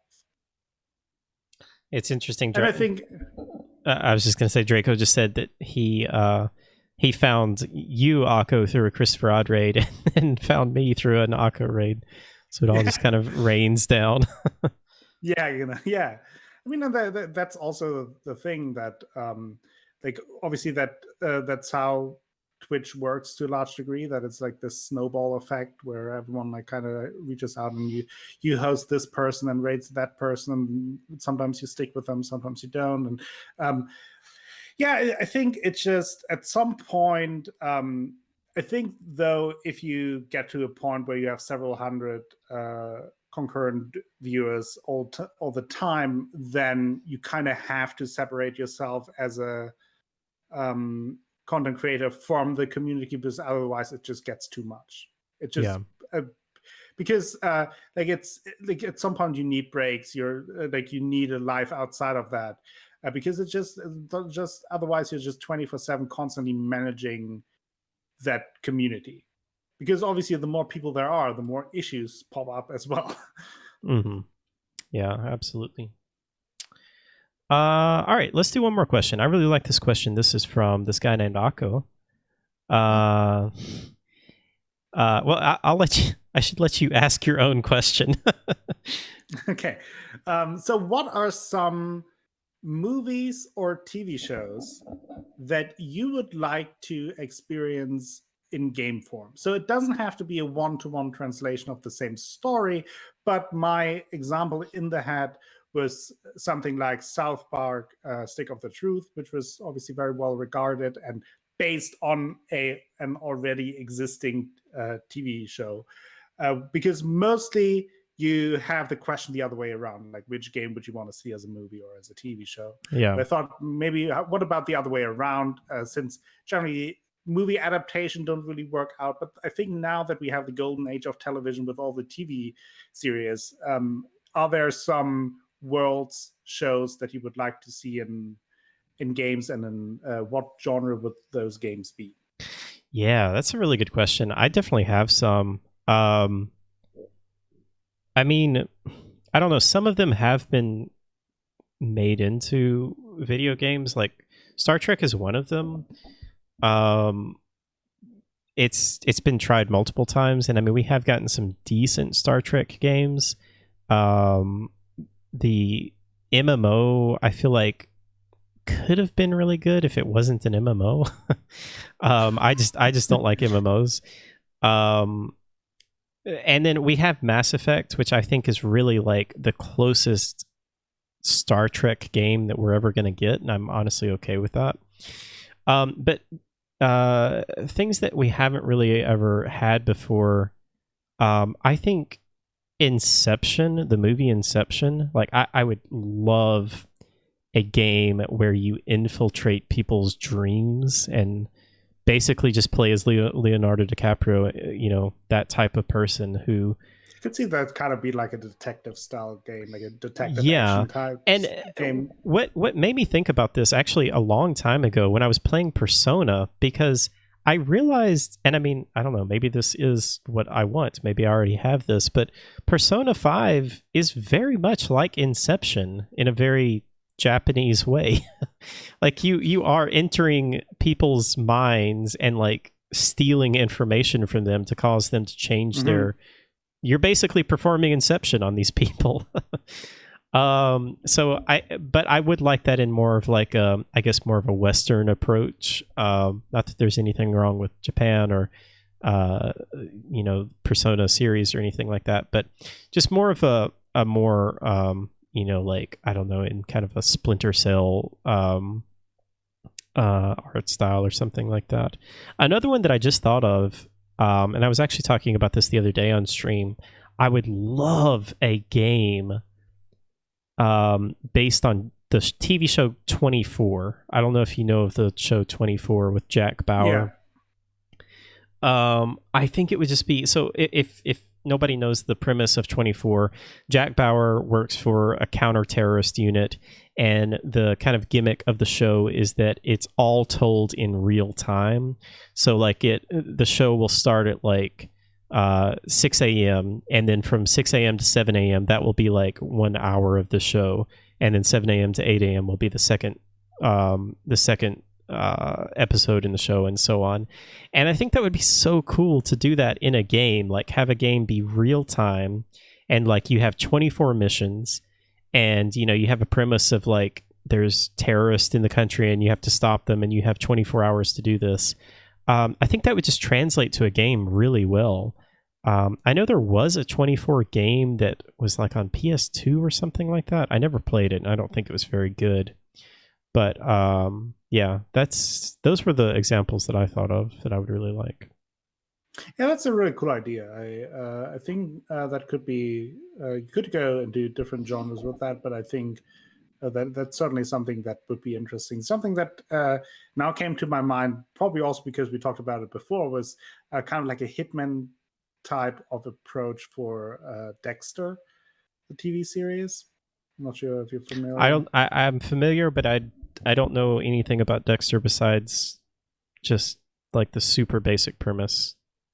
Yeah. So, and like for those who don't know, the super basic premise is that Dexter himself is a serial killer, but he kind of kills people. Like he works as a, what's it called, like forensic scientist, a blood splatter analyst, and he kind of takes care of the people who slip through the cracks of the legal system and kills them and chops them up. But I think something along like if you have something similar like the Hitman series, where you have like different targets that you then have to figure out and like I don't know, maybe not directly dismember, but take out and kidnap and like confront them with their sins could be pretty cool. And another thing, and I don't know, maybe it's just because I want the show back and I miss it and I want more of that. Would be I would like a point and click style adventure, kind of like a Thimbleweed Park, just not in pixel graphics, with BoJack Horseman. Just a bizarre adventure. It's just hilarious and well written and puts me back into that universe. That would make me very happy. With the way Netflix has been getting into games, I wouldn't rule that out. They could definitely do something like that. Yeah, I think it would be cool, and like especially with their animated series, I think that is easy to do. Like easy to do, but fairly easy to adapt to, like tell a story through like some sort of investigation or thing that is going on that you have to find out with a point and click game. So I think that could be fun. Yeah, I would also love a really good. I mean, there have been some Game of Thrones games, but I would love. I think like a Total War style Game of Thrones game would just be perfect for that. Yeah. It just seems like it would fit that genre so well. And yeah, we haven't ever really gotten anything, in my opinion, that's been a very good Game of Thrones game. Yeah. I agree that I could also see just something kind of like a Skyrim-esque, where you are not like involved in the like where the main story of Game of Thrones happens around you, but yeah, you have like your own thing to do. Mm-hmm. But have Westeros as this huge open world. Yeah, yeah, it's just such an interesting universe. There's just so much that they could do with that. Yeah. I think that's gonna do it for us today, Mr. Akko.